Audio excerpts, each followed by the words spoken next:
This easy Instant Pot rib recipe will make both wet sauce and dry rub ribs that are tender and juicy. What's really great about this method is that if you have folks that like those two different styles, you can make them at once. Okay, I'm gonna be completely transparent and honest with you. The best barbecue ribs are made in a smoker by a crusty old pit master. Next up is the oven or a grill. Now there can be some challenges due to the variables involved with the grill, so someone that's lesser experienced could have some difficulties in getting the results they want. A close third to the oven and grill is the Instapot, and what is awesome about the Instapot is that it has a significant reduction of time required to make these ribs. So if it's a lazy Sunday, then I may resort to the oven or grill method. Perhaps you're having a very busy day, or you don't have a grill or smoker because you live in an apartment, or perhaps you live in the upper Midwest, and during parts of the year it's known as the frozen tundra. And you don't want to go out in the cold to make your ribs, but you still want ribs. Now the method I prefer is slightly different than what's commonly seen on the internet, which involves submerging the ribs in cooking liquid. So, they boiled it. They boiled it?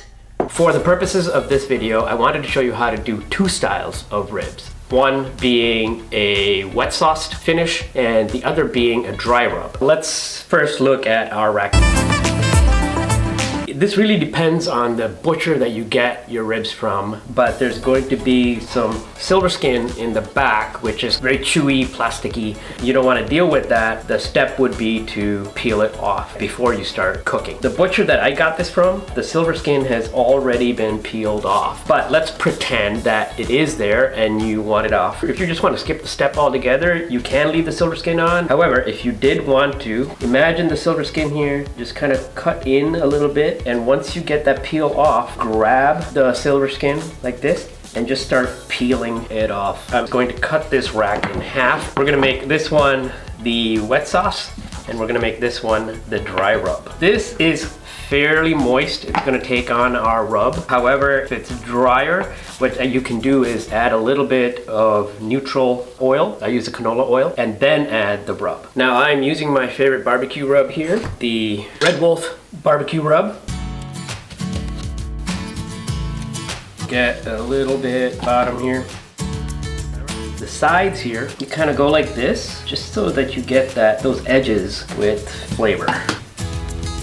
This one we're going to sauce at the end. There are variations around the internet where you're not using this and it's just submerged pretty much.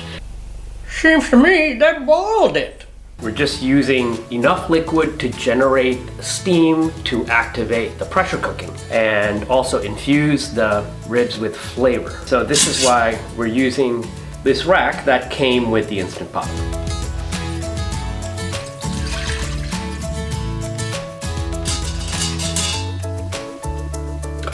We're gonna use two acids here. There's the apple cider vinegar, but also I like the fresh infusion of lemon juice. That acts as the second acid. What I'm gonna do is leave the peel in, and what that's gonna do is heat up some of the natural lemon oils and help also get that aromatic in there. A product I recommend is natural liquid smoke. Here's the deal, you're not cheating. Way natural liquid smoke works is that they're simply capturing the essence of the smoke, real smoke, and bottling it in liquid form. What this step does is it helps replicate cooking over real wood and or charcoal. Now you can get a feel for how much you want to use by playing with it during your first time making it, and then you can adjust accordingly after that. I'm looking for the thicker side of the rib, like that, and the thicker side of the rib I'm going to set downward with the bones facing the middle, and then the meat side is facing the outside.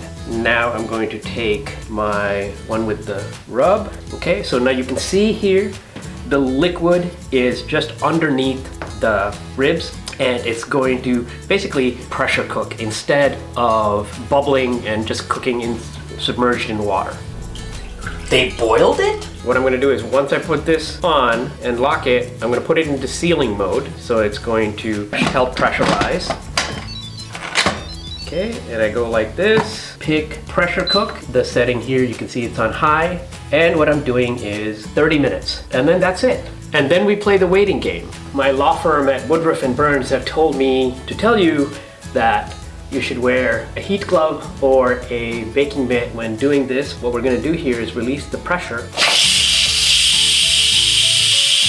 Okay, the pressure is almost finished releasing, and what I recommend is using a wire rack with a baking sheet. If you're looking for a new one, I got a linked recommendation below. All right, finally, I'm gonna gently remove. I wanna finish with the bone side down, so this one I'm going to sauce. The dry rub one, I'm just going to set it like that. For those of you that like a wet sauce rib, what I got here is my barbecue sauce. Now I'm going to gently turn this over. There we go. All right.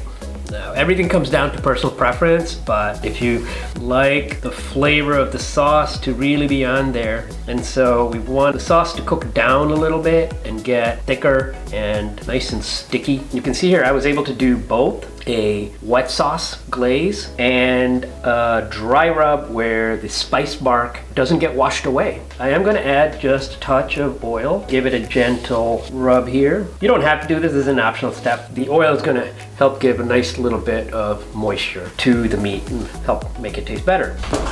And in you go. We have been preheating an oven. I got it going at 450 degrees, and we're gonna finish it there. Hey, look at this. The dry rub looks beautiful and ready, and I'm going to give the wet sauce one just a little bit more time. Now, if you're curious about giving this a try, I got a link for you and a discount code. Check it out. Oh yeah.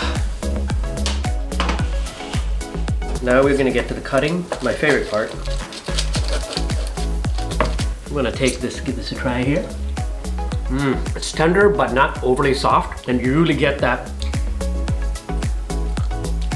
beautiful bark of the spice rub. I am now going to cut the sauced one, and you can see here, giving it a generous coating and allowing it to thicken up in the oven has gotten this like a nice glaze. So delicious.